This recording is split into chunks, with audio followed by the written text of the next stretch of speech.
صلی اللہ علیہ وسلم فرماتے ہیں لوگوں اللہ سے محبت کرو، میرے ساتھ محبت کرو، اور آخر میں فرمایا احبوا اہل بیتی لحبی، حضور فرماتے ہیں میری آل سے محبت کرو، اہل بیت سے محبت کرو، حسن سے محبت کرو، علی سے محبت کرو، سیدہ خاتون جنت سے محبت کرو۔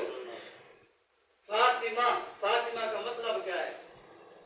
فاطمہ کا مطلب ہے فاطمہ سے بنا ہے، فاطمہ کا مطلب ہوتا ہے آزاد کر دینا۔ میرے کریم آقا علیہ السلام فرماتے ہیں میں نے اپنی بیٹی کا نام فاطمہ اس لیے رکھا ہے کہ جو بھی دنیا میں کلمہ پڑھنے والا میری بیٹی سے عقیدت رکھے گا، میری بیٹی کا احترام کرے گا، عزت کرے گا، اللہ تبارک و تعالی دنیا میں اسے جہنم سے آزاد کرے گا۔